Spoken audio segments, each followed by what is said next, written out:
We've obviously been doing a series called Settling For. And the whole series and all of the leaders have been sharing about some of the things in your world that you've potentially been settling for and how we might be able to change that. So over those couple of weeks, you may have thought about some things that you've settled for over the last couple of weeks, over the last couple of years, and you might have gotten to that stage where you feel like, I don't want to do that anymore. You know, I recognise that I'm settling for this particular thing, whether it's a friendship or a relationship or an environment, and you're saying, I want to change and I don't want to settle for this thing anymore, but I'm not quite sure how to actually do that. So tonight I've called the whole night Moving Forward, and the whole point is to help you navigate from a thing that you don't want to do anymore towards maybe something that you do. And one of the hardest challenges for me when I thought about it is that once I've decided, you know, I don't want to settle for something anymore, and once I feel like I have an idea of what that thing is, sometimes it's hard to move away from that because I kind of get stuck in a bit of a cycle where I realise there's something blocking me. And that thing kind of just continues to turn me back towards the thing that I continue to settle for in the first place. So my hope tonight is that I can share some stuff around some of those things that block us from moving forward. And I'm going to share a couple of stories of my journey and how I've come to the realisation that there are some things that block us, but maybe we can all work together to move around them and to really move away from those things that we settle for in our life. So you can plug that in now, MJ.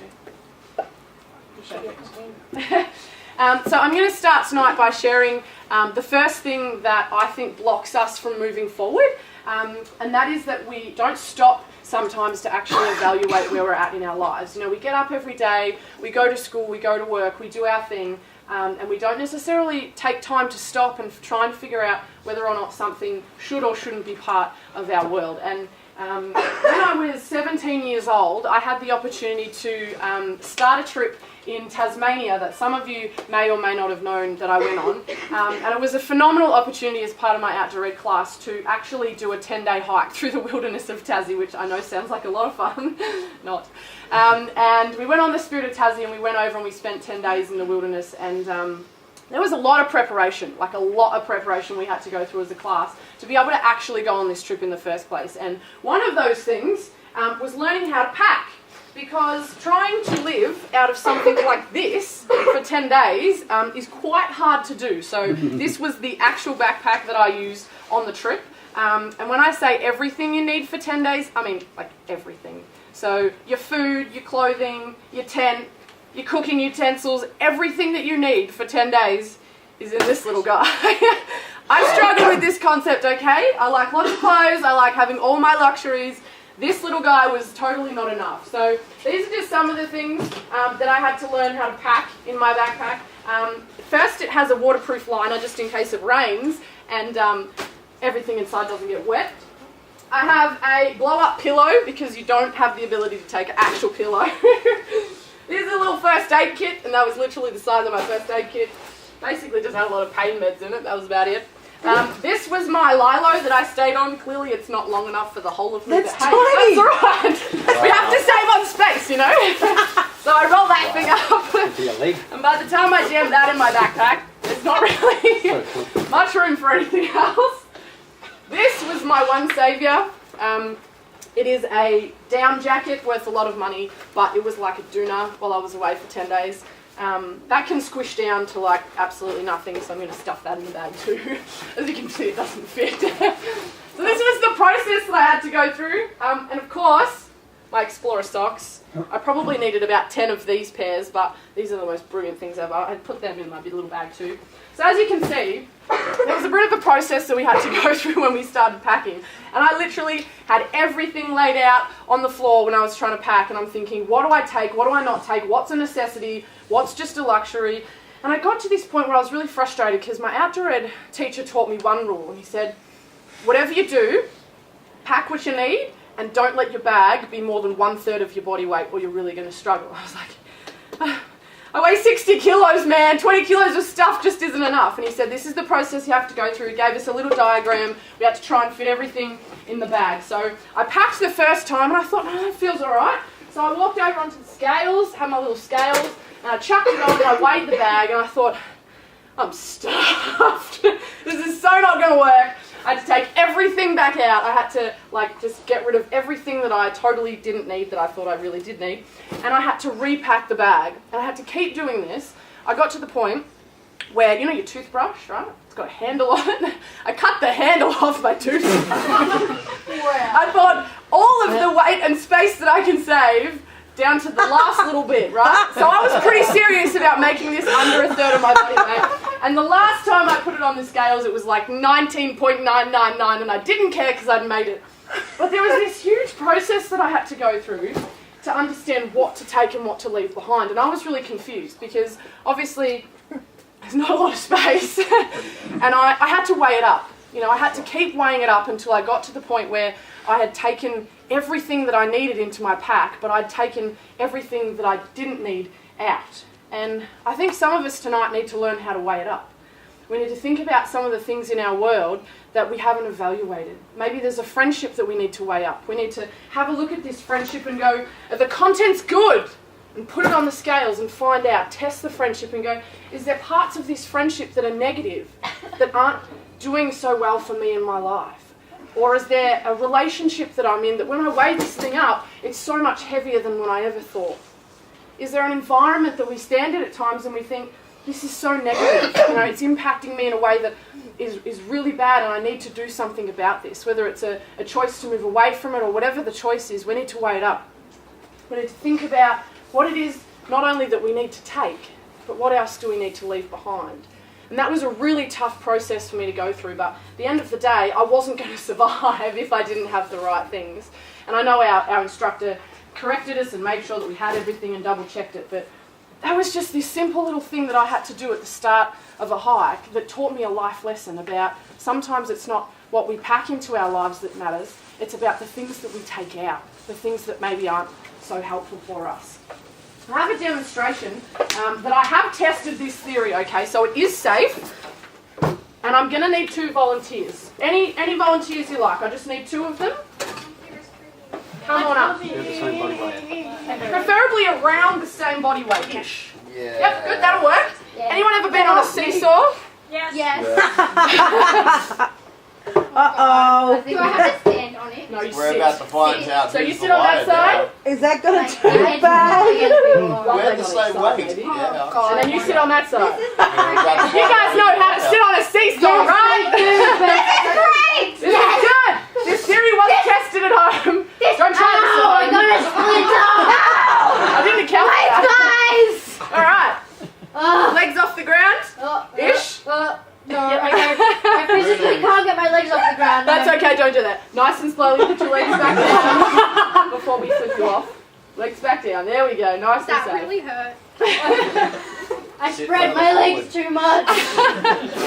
Alrighty. There's so many things we could say. So, It was like sitting on the floor. I'm sure. Take a seat, darling. I'm sure at some point everyone's had the chance to be on a seesaw, right? It's a bit of a balancing act. But at the end of the day, there are things in our life that get out of balance, and we need to learn to correct them. And one of the best things that we can do is just simply stop, evaluate, weigh it up, and decide whether or not this is working for us. Next picture. Yes, okay, no, so just stay there for a second. So this is the start of our hike. What? Spot there. Yes, I was blonde there. Oh my gosh, that was me. That was only half of our tribe. Oh, wow. In the Lovely. background, Yeah, you can that dude see in the a middle mountain. is Does there. anyone know what it's called? Cradle Mountain. Yes, Cradle Mountain. This is the start of our hike. We look so excited, and we're about to take off. Page number 2. How'd you brush your teeth without a handle? You just hold the sides of it. It was entertaining. I've got the second place. I thought that For was anyone quite that's maybe seen their parents hang on to something like this, this is called an equal arm beam scale. I have no idea why, because it's pretty just much a Because the scale. arms are equal. Yeah. Shh. Anyway, you put stuff in each side, and it's like a seesaw, and you got to weigh it up. It's a balancing act, but you got to weigh it up. So my encouragement to you tonight is, if there's something that you need to evaluate, if there's something that you need to weigh up, take the time to do it before you're actually in the midst of it. Because if I hadn't have taken that time to weigh up the things that I needed, I would have been stuck in the wilderness without things like a toothbrush. That was definitely something I wasn't going to forget, I can tell you now. The second thing that I think, or that I even know from my own experience, that we get blocked by when we try and move away from the things that we settle for, is that we settle for what is, just because it is. People say to me all the time, it's just the way it is. I'm just like that. And I think, but why? Whoever said that? Whoever said the way it is just the way it is? Why can't we change things? And it's a bit like dirty socks. Do you want to put the next one up for me? We all love dirty socks, right? All the tradies will be with me, right, when I say at the end of the day, you want to be able to walk in your house after working really hard all day. They're covered in sweat, they're covered in dirt, they're just gross, it's an ooey feeling. First thing I do when I get in the door at the end of the day, when I'm out hiking in Tassie, is I just flick my boots off and I start taking my socks off, and I can see that dirt tan line on your leg. You know the feeling, don't you? And you take your socks off and you realise that your feet have found fresh air for the first time in like 12 hours, and it is such, who's with me? How good is that feeling, right?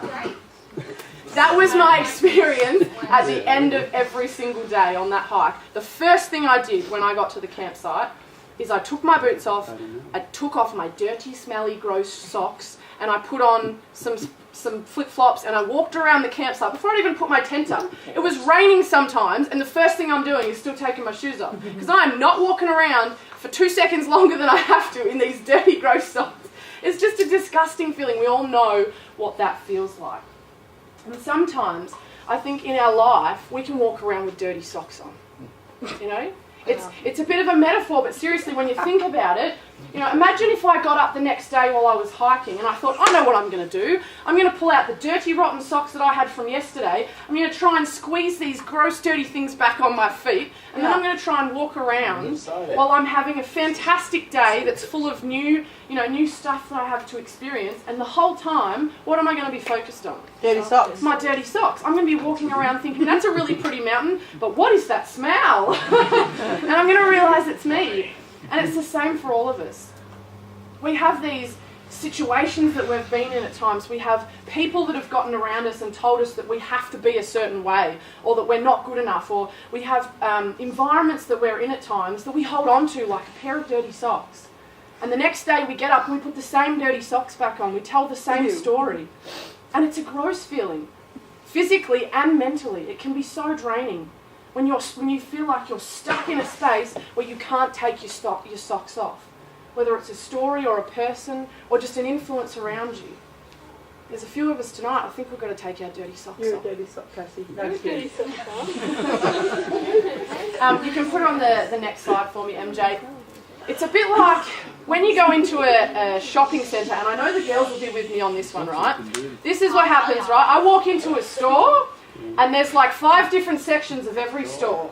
There's just the general section. One of the other sections that I like is the budget, you know, the ones that are on sale. And there's this section called new arrivals, right? And the new arrivals is all about the new stuff. Getting rid of the old stuff and getting the new stuff in. It's a stock take. They do it all the time. Now, there's 2 things that happen for me when I walk into a store. I see the new arrivals and I go, oh, new stuff. And I get excited and I race over and I check it out. But on other days, I walk in and I think to myself, I don't want new arrivals, I want the budget section because that's going to cost me more. And it's the same in our lives. We can be in a space where we're hanging on to the old stuff and we can think, oh, I want to change. I want to try something new. I want to do something different. I want to be a different person. But then we decide not to embrace that new thing because we think it's going to cost us too much. We back away from it. We think, I don't want the new arrival section. I don't want the new stuff because it's going to hurt. It's going to be scary. It's going to be the unknown. I want to encourage us all tonight to embrace that new thing. Don't hold on to the dirty socks. They're not going to be helpful for you. Wait. Don't spoil it.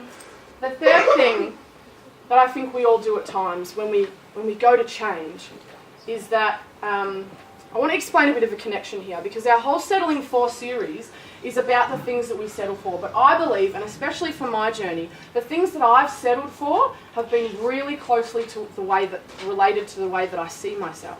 My identity as a person has had a lot to do with the things that I've chosen to settle for. If I'm not feeling okay in myself as Beck, I choose to settle for things that are less of value to me because I don't think I'm of value. And it's the same for all of you guys sitting in the room tonight. If you don't feel good about yourself, if you don't know who you are, if you don't know where you're going, then you're more likely to make choices around settling for something in your world because maybe you don't feel like you're worth it. You know, there was 2 really awesome climbs that I got to do, and when I mean climbs, I mean hiking, not literally climbing, in Tassie, and they were Mount Ossa, which is the highest mountain in Tasmania, and the view from the top of that bad boy was extraordinary.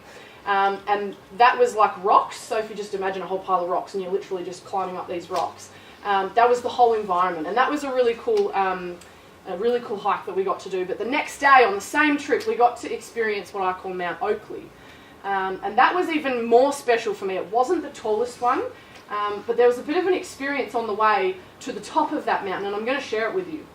We got up, and the sun was shining, and it was a perfect day, and I thought this is going to be awesome. And our outdoor instructor got all the things ready, and we got ready and we decided to leave, and off we went into the horizon, and we had to walk through this like field of grass that was like this high, yeah? So you're thinking, what's under the grass? Was the whole time I'm thinking, what's under this thing? And by about the time we got halfway across this huge field, we realised that we were kind of in like a swampy area. It wasn't full of water to the point where like walking in water, but it was really dense. And we realised when we were walking halfway across, the place was covered in leeches. So here we are, like halfway through this field, looking at this mountain in the distance, going, I really want to climb that, but right now I've got things eating my skin, right? This is not a great experience. So we're walking along with like fire, trying to burn the leeches off one another as we're racing through this field just to try and get to the other side. We had to like strip all of our little gator things off and just take off all the stuff when we got to the other side and like burn all these leeches off and then put all our extra gear back on. Then we started the actual climb, right? So I've got across the field and I'm kind of thinking like, I'll just sit here for the day. Like I don't really want to have to do all that. I just burnt off all the leeches. I think I'm good. Anyway, we all started walking, and this one was not rocks. It was more like kind of like soil and trees, and it's a bit more like foresty. So we start walking and we get halfway up and the thing like just turns vertical for no reason. I'm thinking, Outdoor, do you know where you're going? I feel lost right now. And it is that steep that I am hanging onto tree roots just to try and climb up this mountain. It was, without doubt, one of the most exhausting hiking days that I've ever done in my journey. And I climbed up and we got to the top and it was beautiful. It was a 360-degree view. And I'm going to show it to you. This is us on the edge of Mount Oakley once we climbed it. And there's only a couple of us in this photo because there was only a couple of us game enough to sit next to the edge because like there's a cliff face on the other side. But there's a couple of things that I want to point out to you that you might not have realised. That thing in the distance, that's Cradle Mountain. Other end So we got to stand, it was this beautiful moment, we got to stand looking back on the journey that we'd just taken. And I could see far in the horizon, way in the distance, like you can't really see it on this projector screen, but there are all these valleys and mountains between me and the start point. And I looked at that and I thought, oh my goodness, that is amazing. Like, I've just walked that. I had this realisation of how far we'd just come. This guy over here is called Barn Bluff. That is halfway between me and Cradle Mountain. So it's that distance again, and I'm looking at this and I'm thinking, this is incredible. You know, sometimes we just think it's all too hard. And we have to climb the mountain to experience the view at the top. But you know what was even more amazing? I don't have a picture of it, but if I turned around and looked in the opposite direction, remember I'm standing on the top of a mountain, 360-degree view, including the mountain Ossa, the mountain of Mount Ossa that we climbed the day before, I could see the finish line. I was not only looking at the kilometres and kilometres of hiking that I'd done to get to that point, but then I was looking at the kilometres and kilometres and kilometres of hiking I had to do to get out. And I'm asking myself the question, is it all worth it? And I had to work really, really hard to get to that point. But then, at the end of the day, I got to stand on the top of that mountain and get so excited about how far I'd come, and then get so excited about the journey that was ahead of me. And I know that it gets hard and it gets tough. But that experience taught me that no matter how hard it gets, no matter the valleys that you have to walk through, no matter the mountains that you get to climb, the whole journey is good. I look back on that experience and I think that was a well worth experience. That was time well spent. I got to do some really incredible things. And I know sometimes we can just kind of say it's all too hard, but I think about that, and I think about my journey and my identity as a person, and I think sometimes we have to just put aside the things that people say and the things that we've heard, and we have to go and test it ourselves. We have to just enjoy the journey, because at the end of the day, the whole journey is good, and it's the same with us. You know, we have days that aren't good, we have days that are really good, but even with all the ups and downs, even with all the valleys and the mountains, the whole journey is good. And your journey as a person is a good one. You have good things to look forward to, which brings me to my next point. The last thing, and this is where I want to land tonight, guys, the last thing that I think stops us is that we're so focused on the past. We are so focused on the past. You know,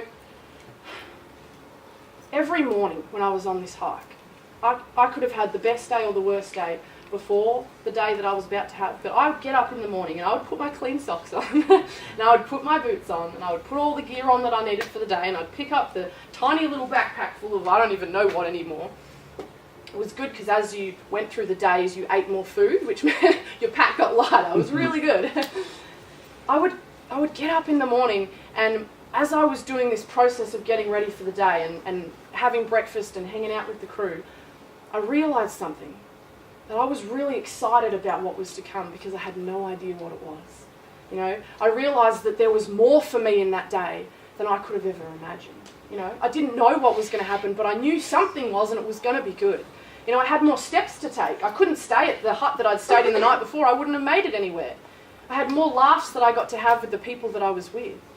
There was more for me to do. There was more for me to see. And I got up with this sense of excitement every single day of, doesn't matter how hard it was. You know, it was December, and one of the trips, we were walking through snow. We had to encounter some really unpredictable things. But at the end of the day, or at the start of the day, I got to get up and have this sense of excitement about what today holds. And I wonder how many of us actually do that in our lives every day. How many of us wake up in the morning and are too focused on the past, and we just keep thinking about the relationships that we're yet to fix and the hard times that we've been through and the experience that we had 20 years ago that still affects us today. And we forget to take our dirty socks off. We forget to look into our future and stop worrying about the past. That trip taught me how to wake up in the morning and get excited about the things that are to come. But I think so many of us get so focused, and tonight I want to encourage you that there is more for you in your life. Hands up, has ever been to a music show? A lot of you, yeah? So you're going to totally understand what I'm talking about. How many of you stood at a show, had watched the whole show until it finished, right? Music starts turning off, lights start shutting down, place goes black. Oh, stop. And what happens? Encore. You start hearing this murmur after a little while. Oh, encore. Oh, encore. It's pitch black. You're surrounded by thousands of people. The guys that were playing music are behind the stage. Nothing's happening. And all you can hear is, encore, encore. That's all you can hear, isn't it? At the end of every performance, you almost expect an encore now. You can go to the next slide, MJ. The definition of an encore is an additional performance. And I love how it says, you asked and we listened. It's an additional performance. The performers don't have to do the encore. They play their show and they can just walk away. But the crowd gets so excited and they think, no, this was a good show, I want more. And they're left wanting more. And so that's when you have an encore. Every time you go now. You know, Jay-Z had a song called Encore that he eventually mixed with some lyrics with Linkin Park. And I love the very start of the song, and I'm not going to sing it because trust me, you don't want to hear that. But the first line of that song is, can I get an encore, do you want more? That's it. The start of the song goes like that. Can I get an encore, do you want more? Do you want more in your life? Do you want to become a better person? Do you want to move away from the things that are affecting you in a negative way? And do you have dreams? And do you think that there's more for you tomorrow? I know that there's more for me tomorrow. 11 years ago I did that hike, and I can tell you I am a completely different person today than what I was 11 years ago. You wouldn't have wanted to meet me 11 years ago, and I say that with complete honesty. I was not a very nice person. I've changed so much in that 11 years, and I'm so grateful that I've been able to become better. You know, I think some of us are sitting in the room tonight and we think that our show is over. We think that our show's over. We think we'll never be. We're not going to be. We're not enough. We can't do. People tell us. It's just not true. Still chanting for the encore. I know you can still chant for the encore, but the point is that I think some of us believe that that statement of my show's over is only reserved for the people that are in their 80s. You know, that they've done life, they've had kids, they've got grandkids, they've lived, they've travelled. We think that they're the only ones that live with that sense of my show's over, I'm done. But it's not true. It doesn't matter whether you're 40 or 14. We can all feel like, that's it. I'm never going to become better. I'm never going to do any better than what I've got. I'm a C-grade student and that's how I'm going to stay. And we live life stuck in the belief that there's no more for us. And I want to challenge that tonight. I have to challenge that in myself every single day. I have to get up and I have to look into my future and I have to think, I'm going to become better. I'm going to be stronger. The last couple of weeks, I have a privilege as a youth worker at times. I get to hear people's story. I get to hear people talk about some of the pain that they've been through, some of the experiences that they have that haven't been the greatest. And over the past couple of months, I think, since the start of this year, I have just heard story after story after story, and it breaks my heart to hear people share at times. I was at BNI just last week. I was at BNI and I had two adults come up to me and share in the middle of BNI. I didn't even ask for them to share. And they just start coming up to me and just start sharing about some of the circumstances that I'm going through. I'm thinking, how do you move on from this? One of the adults, one of the guys, is just sharing about his daughter that he can't fix. She's 21 and she's in a relationship that she's settled for years. And he can't fix his baby girl. And he's talking to me. I don't know why he's talking to me, but he's talking to me. And he's sharing his heart. And I'm standing there in the middle of BNI thinking, oh my gosh, wow. I just don't know how you get up in the morning sometimes. A stranger walked across the room and just started sharing about her new business. And I asked her the one question I probably shouldn't have asked, is why did you start that business? And she said, you know what, that's a really interesting story. She said 10 years ago, I moved overseas with my husband and we came back to Australia because we wanted to start a family. And I fell pregnant and I had a baby girl. And after a couple of years, she got sick. And Christmas just been, she passed away. And I stood there and the only thing I knew how to do was just hug the woman. I had no words. She's telling me 4 months ago she lost her only child. And I didn't know how to fix the situation, so I just gave her a hug. She said, the reason why I've started my business is because it's something that me and my daughter used to do. And I started my business in honour of my daughter. And I thought that is so powerful. That is so powerful. And every single time I hear someone's story, there's a privilege that comes with that and there's also a challenge. And my challenge is that I hope that in some way I can inspire that person regardless of the crap that they have to go through in life.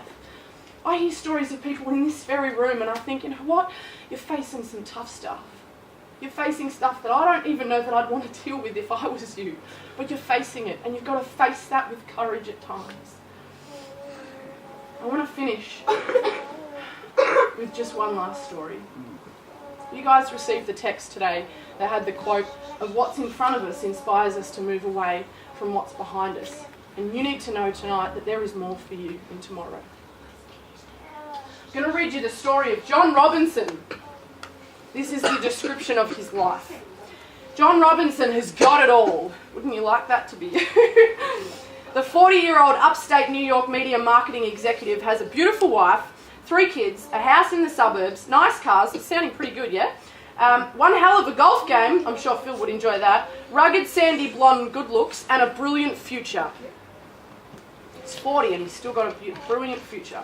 What's even more incredible is that John is happy with a capital H. Don't even know what that looks like, but I want it. If he has any complaints, there isn't enough time in the day for him to live, breathe and eat his quintessentially can-do American dream. John is one of those rare, humble but enviable individuals who has achieved everything he has ever wanted in life. John Robinson has got it all. I read that and I think, isn't that just the white picket fence, picture perfect life that you could all imagine?